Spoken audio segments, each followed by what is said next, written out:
Hello friends, welcome back to my channel. இன்றைக்கி நம்ம வீடியோவில் என்ன பார்க்க போகிறோம் அப்படின்னு பார்த்தீங்கன்னா, ரிசர்ச் மெத்தடாலஜி அப்படிங்கிற ஒரு இம்பார்ட்டண்டான பேப்பர்லேருந்து ஒரு இம்பார்ட்டண்டான டாபிக் பார்க்க போகிறோம்.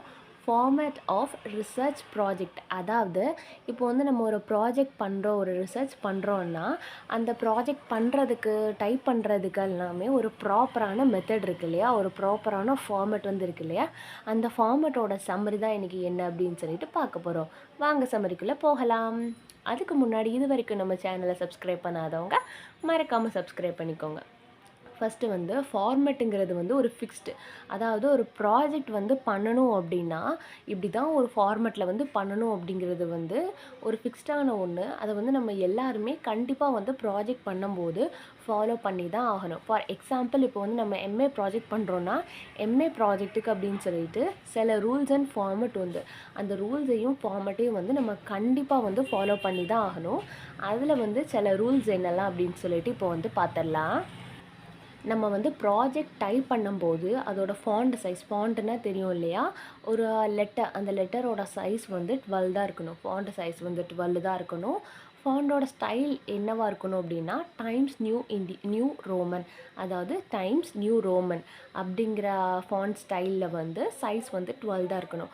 அதாவது லைன் ஸ்பேஸ் வந்து 2 inches இருக்கணும். வேர்ட் ஸ்பேஸ் வந்து சிங்கிள் ஸ்பேஸ், அதாவது ஒவ்வொரு வேர்டுக்கும் அடுத்த வேர்டுக்கும் வந்து ஒரு சிங்கிள் ஸ்பேஸ் விட்டு தான் நம்ம வந்து நம்ம டைப் பண்ணணும். எதுக்காக சிங்கிள் ஸ்பேஸ் விடணும் அப்படின்னா நம்ம வந்து பேஜை வந்து நிறையா கவர் பண்ணணும் அப்படிங்கிறதுக்காக. இப்போது எக்ஸாம் பேப்பர்ஸ்லலாம் தள்ளி தள்ளி எழுதுவோம் இல்லையா, அதே மாதிரி இருக்கக்கூடாது. எல்லாமே வந்து ஈவனாக இருக்கணும். அப்படின்னா தான் வந்து கரெக்டான ஃபார்மேட்டில் வந்து நம்ம பேஜ் ஃபில் பண்ணணும். நமக்கு வேணுங்கிற கண்டென்ட்டை வந்து கரெக்டான முறையில் வந்து ஃபில் பண்ணணுங்கிறதுக்காக வந்து இந்த ரூல்ஸ் எல்லாமே கொடுத்துருக்காங்க. பேராகிராஃப் இன்டென்ட் அப்படின்னா என்னென்னா, இப்போ வந்து நம்ம ஒரு பேராகிராஃப் ஸ்டார்ட் பண்ண போகிறோம் அப்படின்னா மார்ஜினை ஒட்டி வந்து நம்ம ஸ்டார்ட் பண்ணக்கூடாது. அதாவது ஒரு 5 ஸ்பேஸ் விட்டு தான் வந்து நம்ம ஒரு பேராகிராஃபை வந்து ஸ்டார்ட் பண்ணணும் அப்படின்னு சொல்லிட்டு ஒரு ரூல் இருக்குது. 1 inch gap for all 4 sides. இப்போ வந்து ஒரு பேப்பரை வந்து நீங்கள் இமேஜின் பண்ணிக்கோங்க. அந்த பேப்பரில் வந்து நம்ம மார்ஜின் போடுறோம் அப்படின்னா அந்த 4 சைடு இருக்கும் இல்லையா, 4 சைடுமே 1 inch கேப்பு வந்து கண்டிப்பாக இருக்கணும் நம்ம ப்ராஜெக்ட் பண்ணுறப்போ. அதாவது எல்லா பேப்பர்ஸ்லேயுமே அந்த 1 inch கேப் வந்து இருக்கணும். அப்புறம் பார்த்திங்கன்னா after the end of paragraph full stop. இப்போ வந்து இது வந்து நார்மலாக எல்லாத்துக்குமே தெரியும். ஒரு பேராகிராஃப் முடிஞ்சுது அப்படின்னா ஒரு ஃபுல் ஸ்டாப் வைக்கணும் அப்படிங்கிறது அதுதான். அப்புறம் வந்து 5 inch space to start next paragraph. அடுத்த பேராகிராஃப் வந்து நம்ம ஸ்டார்ட் பண்ணும்போதும் 5 inch ஸ்பேஸ் வந்து நம்ம விட்டு தான் வந்து ஸ்டார்ட் பண்ணணும். அதாவது நேச்சுரல் ஹேண்ட் ரைட்டிங் வந்து நம்ம சிஸ்டமில் வந்து டைப் பண்ணும்போது இம்பாசிபிள். நம்மளோட நேச்சுரலான ஹேண்ட் ரைட்டிங் வந்து நமக்கு வந்து கிடைக்கவே கிடைக்காது இல்லையா, அது வந்து இம்பாசிபிள். அதனால வந்து கம்ப்யூட்டரைஸ்டாக தான் இருக்கும் அப்படின்னு சொல்லிட்டு சொல்கிறாங்க. பேஜ் நம்பர், அதாவது இப்போ நம்ம ஒரு ப்ராஜெக்ட் வந்து ஒரு 60 to 70 பேஜில் வந்து நம்ம செய்கிறோம் அப்படின்னா கண்டிப்பான முறையில் வந்து பேஜ் நம்பர் போடணும். பேஜ் நம்பர் வந்து எங்கே போடலாம் அப்படின்னு சொல்லி பார்த்தீங்கன்னா, நம்ம இஷ்டத்துக்கு வந்து அங்கேயும் இங்கேயும் போடக்கூடாது. பேஜ் நம்பரை வந்து பாட்டம் சென்டரில் தான் வந்து பேஜ் நம்பரை போடணும் அப்படின்னு சொல்லிட்டு சொல்லியிருக்காங்க. ஹெட்டர் ஃபுட்டர் அப்படின்னு சொல்லிட்டு 2 உண்டு இல்லையா, அதில் வந்து ஹெட்டரில் என்னெல்லாம் இருக்கணும்னா, இப்போ வந்து நம்ம ஒரு ப்ராஜெக்ட் பண்ணுறோன்னா அதை ரஃப் ட்ராஃபாக முதல்ல வந்து நம்ம செய்வோம் இல்லையா, செஞ்சுட்டு வந்து நம்மளோட கைடுக்கிட்ட அனுப்பும்போது வந்து அந்த ஹெட்டரில் வந்து என்னெல்லாம் இருக்கணும்னா ஹெட்டிங், நேம், சாப்டர், டிராஃப்ட் அப்படின்னு சொல்லிட்டு நம்ம வந்து அனுப்புவோம். நம்ம டிராஃப்ட் நம்பர் போட்டு அனுப்புவோம். அதே ப்ராஜெக்டை வந்து நம்ம ஃபைனலாக பிரிண்ட் அவுட் பண்ணும்போது ஹெட்டரில் என்னெல்லாம் இருக்கலாம் அப்படின்னா நம்மளோட ஹெட்டிங், நேம், சாப்டர் மட்டும்தான் இருக்கணும்.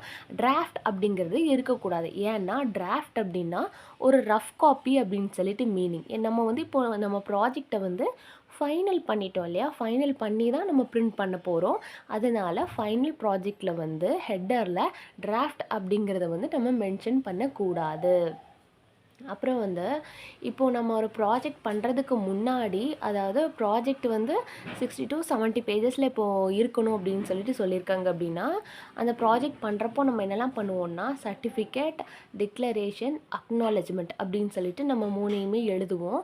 இந்த 3மே எழுதும்போது இதுக்கு வந்து பேஜ் நம்பர் போடக்கூடாது. இப்போ வந்து இதில் இருந்து நம்ம ப்ராஜெக்டாக வந்து அது 3மே நம்ம ப்ராஜெக்டாக கன்சிடர் பண்ண போகிறதில்ல. அந்த ப்ராஜெக்ட்டுக்கான அக்னாலஜ்மெண்ட், டிக்ளரேஷன் தான் நம்ம கொடுத்துருக்கோம். அதனால அதுக்கு வந்து பேஜ் நம்பர் போடக்கூடாது. இப்போ வந்து நம்ம சப்போஸ் அதுக்கு பேஜ் நம்பர் போட்டோம்னா, இப்போ நம்ம சர்டிஃபிகேட் வந்து ஒரு பேஜ், டிக்ளரேஷன் ஒரு 2 பேஜ், அக்னாலஜ்மெண்ட் ஒரு 3 பேஜ்னா இதுலேயே 6 பேஜஸ் காலி ஆகிடும் இல்லையா? அதனால் இதுக்கு வந்து பேஜ் நம்பர் போடக்கூடாது. இப்போ வந்து நம்ம ப்ராஜெக்டை ஸ்டார்ட் பண்ணிட்டோம் அப்படின்னா சாப்டர் 1 அப்படின்னு சொல்லிட்டு போடுவோம் இல்லையா? அதில் வந்து நம்ம பேஜ் நம்பர் 1 அப்படின்னு சொல்லிட்டு போடுவோம் நார்மலாக. ஆனால் நம்ம ப்ராஜெக்ட் பண்ணும்போது பேஜ் நம்பர் 1 வந்து போடக்கூடாது. அதுக்கு பதிலாக அந்த 1ங்கிறத வந்து நம்ம ஃப்ரீயாக விட்டுட்டு நெக்ஸ்ட்டு பேஜ் டேர்ன் பண்ணி தான் 2 போடணும். அதுக்கப்புறம் பேஜில் 3, 4 அப்படின்னு சொல்லிட்டு கண்டினியூ பண்ணுமே தவிர நம்பர் 1 வந்து நம்ம ப்ராஜெக்டில் பிரிண்ட் பண்ணக்கூடாது. ஆனால் நம்ம வந்து சிஸ்டமில் செய்யும்போது வந்து 1 வந்து நம்ம டைப் பண்ணாமல் டைரெக்டாக 2 டைப் பண்ணோன்னா அது வந்து விழாது, 1ன்னு தான் காட்டும். ஆனால் நம்ம அதுக்கு என்ன பண்ணணும்னா மவுஸை வந்து ரைட் கிளிக் பண்ணி வந்து அதில் 3 ஆப்ஷன்ஸ் காட்டும். அதில் வந்து நம்ம டிஃப்ரெண்ட் பேஜ் நம்பர் அப்படிங்கிற ஆப்ஷனை வந்து நம்ம செலக்ட் பண்ணோம் அப்படின்னா நம்பர் 2 வந்து நமக்கு விழுந்துடும். இப்போ வந்து பேஜ் ஜஸ்டிஃபிகேஷன் அப்படின்னா என்ன அப்படின்னா, நான் ஆரம்பத்திலே சொன்ன மாதிரி தான் நமக்கு வந்து நேச்சுரலான ஹேண்ட் ரைட்டிங் வந்து வராது. பேஜ் ஜஸ்டிஃபிகேஷன் என்ன அப்படின்னா, இப்போ ஒரு பேராகிராஃப் முடியுதுன்னா அங்கனே இங்கேனையும் கொஞ்சம் தொங்குற மாதிரி இருக்கும் இல்லையா? அதெல்லாம் கொஞ்சம் சுருக்கி கொஞ்சம் வந்து நீட்டாக காட்டுறதுக்கு தான். பேப்பர் ஜஸ்டிஃபிகேஷன் அதாவது பேஜ் ஜஸ்டிஃபிகேஷன் வந்து டோட்டலி வந்து ஆப்ஷனல் தான், கம்பல்சரி அப்படிங்கிறது கிடையாது. அதோட பர்பஸ் என்ன அப்படின்னா ஒரு நீட்டான லுக்கு கொடுக்கும், அவ்வளோதான். இப்போ வந்து நம்ம பேப்பர் ஜஸ்டிஃபிகேஷன் பண்ணாலும் நம்ம எப்போ பண்ணணும் அப்படின்னா நம்ம ப்ராஜெக்டில் வந்து எல்லா ஒர்க்கையும் முடிச்சுட்டு நம்ம ஃபைனலைஸ் பண்ணும்போது தான் பேப்பர் ஜஸ்டிஃபிகேஷன் பண்ணணும் அப்படின்னு சொல்லிட்டு சொல்கிறாங்க. அப்புறம் Ctrl+J நம்ம அமுக்கணும் அப்படின்னா ஒரு மைனரான பேப்பர் ஜஸ்டிஃபிகேஷன் வந்து நமக்கு காட்டும். If we take web search, இது வந்து ஒரு முக்கியமான கண்டென்ட். இது என்ன அப்படின்னு சொல்லிட்டு பாருங்கள். இப்போ வந்து நம்ம ப்ராஜெக்டில் இருந்து வந்து நம்ம செகண்டரி சோர்ஸ் வந்து வெப் சர்ச் அப்படின்னு சொல்லிட்டு சொல்லியிருக்கேன் இல்லையா? ஆல்ரெடி நம்ம சேனலில் பிளேஜரிசம்னா என்ன, பிளேஜரிசமோட டைப்ஸ், கான்சிக்வன்ஸ்லாம் வந்து வீடியோ போட்டிருக்கேன். பார்க்காதவங்க வந்து அதையும் சேர்த்து பார்த்துக்கோங்க. இது எல்லாமே ஒரு கோரிலேட்டாக தான் வரும். இது எல்லாமே ஒரே யூனிட்டுக்கு கீழே தான் வரும். நான் வந்து டிஸ்கிரிப்ஷனில் வந்து லிங்க் கொடுக்கேன், செக் பண்ணி பார்த்துக்கோங்க. இதில் வந்து நம்ம வெப்லேருந்து சர்ச் பண்ணி கொஞ்சம் கண்டென்ட் எடுத்தோம் அப்படின்னா அதில் வந்து எண்டிங்கில் ஒரு பாக்ஸ் காட்டும். அந்த பாக்ஸை வந்து நம்ம கிளிக் பண்ணோம் அப்படின்னா அதில் வந்து 3 ஆப்ஷன் காட்டும். Source format, destination format, keep text only அப்படின்னு.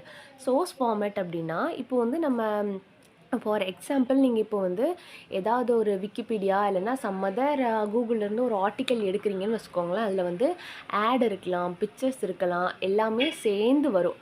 அப்படி தானே? நம்ம வந்து அதை தனித்தனியாக உட்காந்து கட் பண்ண முடியாது. அதை வந்து சோர்ஸ் ஃபார்மேட் அப்படியே அந்த ஃபார்மேட்டில் இருக்கணும் அப்படின்னா அது வந்து சோர்ஸ் ஃபார்மேட். இப்போ டெஸ்டினேஷன் ஃபார்மேட் அப்படின்னா அந்த ஆட்னா மட்டும் இல்லாமல் இருக்கும். கீப் டெக்ஸ்ட் ஒன்லி அப்படின்னா நமக்கு தேவையானதை மட்டும் டெக்ஸ்ட் ஃபார்மேட்டில் வந்து அழகாக நமக்கு வந்து கொண்டு வந்துடும். அதாவது நம்ம வெப்சைட்ஸ்லேருந்து எடுத்த மாதிரியே இருக்காது. ஒரு டெக்ஸ்ட் ஃபார்மேட்டுக்கு வந்து நம்ம ஈஸியாக கொண்டு வந்துடலாம். அதுவும் இல்லாமல் நம்ம பண்ணியிருக்கிறது வந்து பிளேஜரிசம் அப்படின்னு சொல்லிட்டு தெரியாமல் இருக்கணும். நம்ம பண்ணது வந்து பிளேஜரிசம் அப்படின்னு சொல்லி காட்டி கொடுக்கறதுக்குன்னு வந்து சில சிம்பிள்ஸ் இருக்குது. அதாவது நான் இப்போ கீழே மென்ஷன் பண்ணியிருக்கேன் இல்லையா, ஓப்பன் கொட்டேஷன், க்ளோஸ் கொட்டேஷன். இது வந்து நம்ம நார்மலாக போட்டால் தான் இப்படி இருக்கும். இதே இது வந்து நீங்கள் கூகுளில் இருந்து காப்பி பேஸ்ட் பண்ணி வேர்ட் டாக்குமெண்ட்டில் போட்டிங்கன்னா அது வந்து ஒரு கோடு மாதிரியே தான் விழுமே தவிர சைடு வந்து இப்படி ஒரு புள்ளி வச்சு கீழே இழுத்து விட்ட மாதிரி கமா சைஸில் வந்து இருக்காது, ஒரு கோடு மாதிரி தான் இருக்கும். நம்ம நார்மலான ஃபார்மேட் தான் இது. நெட் ஃபார்மேட் இல்லைன்னா கூகுள் ஃபார்மேட் வந்து ஒரு கோடு மாதிரி தான் இருக்கும். அதனால் நம்மளோட ப்ராஜெக்டில் வந்து நம்ம வந்து ஒவ்வொரு லைன் பை லைனாக தேடி இதே மாதிரி இருந்தது இப்படின்னா நம்ம வந்து ரிமூவ் பண்ணிவிட்டு நம்மளோட நார்மல் ஃபார்மேட்டுக்கு கொண்டு வரணும். இல்லை அப்படின்னா இது வந்து பிளேஜரிசம் அப்படின்னு சொல்லிட்டு அழகாக காட்டி கொடுத்துரும். நம்ம வந்து எந்த வெப்சைட்லேருந்து எடுத்திருக்கோம், இதை வந்து வெப்சைட்லேருந்து எடுத்த ஆர்டிக்கல் நம்ம வந்து காப்பி பேஸ்ட் பண்ணியிருக்கோம் அப்படிங்கிறத வந்து காட்டி கொடுத்துரும். இந்த டாபிக் வந்து இன்னும் கொஞ்சம் கண்டினியூட் ஆகும். நம்ம வந்து சின்னதாக சொல்லி கொடுத்தா ஈஸியாக புரியும் அப்படிங்கிறதுக்காக வந்து பார்ட் 1 மட்டும் போட்டேன். அதனால் இது வந்து கண்டினியூ ஆகும். நெக்ஸ்ட் வீடியோவும் மறக்காமல் பாருங்கள். இதில் ஏதாவது டவுட் இருந்ததுன்னா கீழே கமெண்ட் பண்ணுங்கள். வேறு ஏதாவது நாவல், போமுக்கு வந்து சம்மரி வேணும் அப்படின்னா கீழே நாவல் நேம், போம் நேம் வந்து கமெண்ட் பண்ணுங்கள். தேங்க்ஸ் ஃபார் வாட்சிங் அண்ட் சப்ஸ்கிரைப் ஃபார் மோர்.